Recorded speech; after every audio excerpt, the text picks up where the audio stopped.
Good afternoon, this is Jeff with Sewer Tech Northwest. We're at 776 Southeast Edwards Drive here in Dundee, located at the back of the house. Going down through a cast iron clean out here. It appears to be 3-inch diameter. It might be 3.5-inch actually. Let's see here. When I first got here, this cap was sitting upside down, just resting on top of the... Yeah, it is a 3.5-inch cap. Sometimes it'll still convert over to a 4-inch line. Sometimes it remains 3-inch. You get some kind of oddity sizes from the olden days. Anyway, we're going to check the overall condition and serviceability of the sanitary sewer line.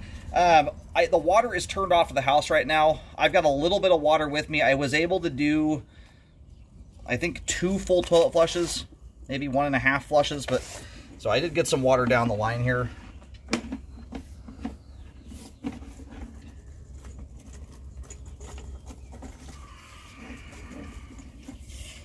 All right, we're going to zero out. Off we go.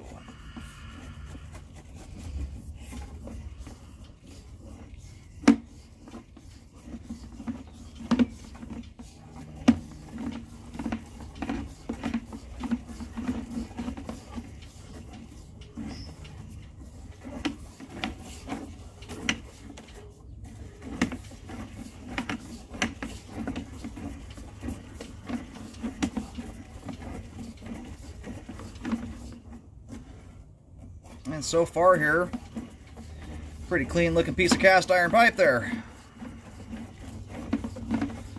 And it's kind of a unique thing to have cast iron out to this distance. Generally this era of home, the line would have swapped over to concrete pipe within about 5 feet of dropping into the sewer line.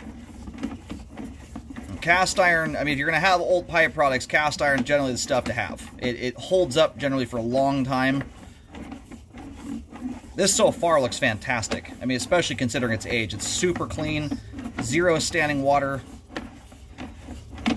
The big question is when we get out near the street, if it swaps over to concrete pipe, that's where we stand the greatest chance of running into some issues potentially. Especially as it relates to like root intrusions and things like that.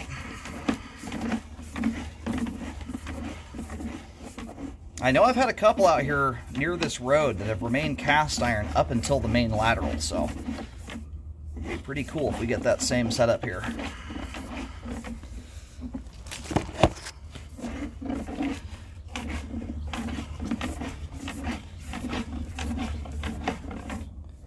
Look at that. Stayed cast all the way to the main. That's an even more rare scenario to have that. Pretty cool. So I'm going to call it 3.5-inch. It likely is 4-inch by the time it hits the main. Almost every sewer line out there has to be 4-inch. And again, I'm going off of the cap diameter. That does not necessarily mean that's the interior diameter. They used to measure, depending on where the cast iron came from back in the olden days, some companies measured interior diameter and some measured outside diameter. So I'm going to call it 4-inch on the report. It's eyeballing it.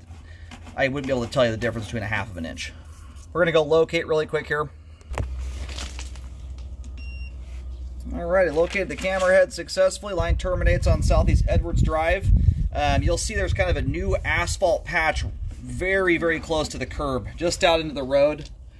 That patch there appears to be directly over top the sewer main.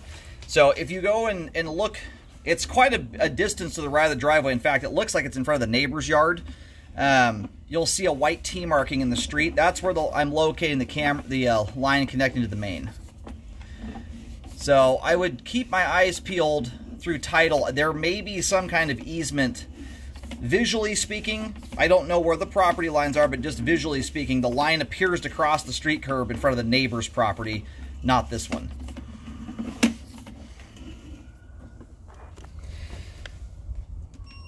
Alright, so what I've done here is I've taken some pictures just because I don't have permission to necessarily be on the neighbor's property or put paint down on their property. Where that marking is at, if you look straight back at the neighbor's property, the line goes essentially directly underneath the big tree there. And I did take a photo of it. In the photo, if you look just barely to the left of the tree, it's a little bit hard to see. You'll see my locate wand sitting there. The line would appear to travel across the neighbor's property, so I would just check to make sure that there's some kind of easement in place. that allows for that, if there's anything about that the city doesn't like, things of that nature.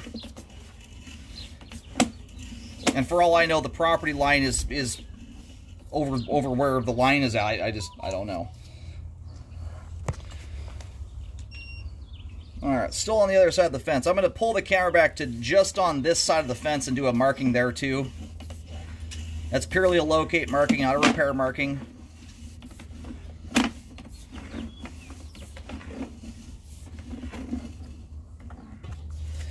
I'm like right up against the fence right here. About a good half or more of the line there is on the neighbor's side of the fence, it looks like. Alright, and I'm still just about under the fence. The line's kind of running under the fence almost directly under it. So you'll see a couple paint markings. Next, I'll get back here about where the line, it's going to turn here in a moment. I'll do one more.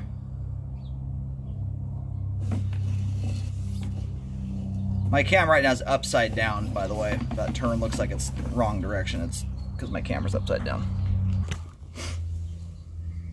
And this one here was inside the fence line by 2 feet or more. Anyway, I would just check into that, make sure there's nothing about that the city doesn't like, or there's some kind of easement in place in the event a repair is ever necessary, something of that nature. But as for the line itself, I mean, that right there is some really nice looking cast iron pipe. Drains very nicely. There's zero standing water in the line. The cast iron has no channeling, pitting, just the slightest amount of scale buildup. So, anyway, looking good there. So, just about directly in line with the clean out as you make your way towards the fence line. Got this bush right here.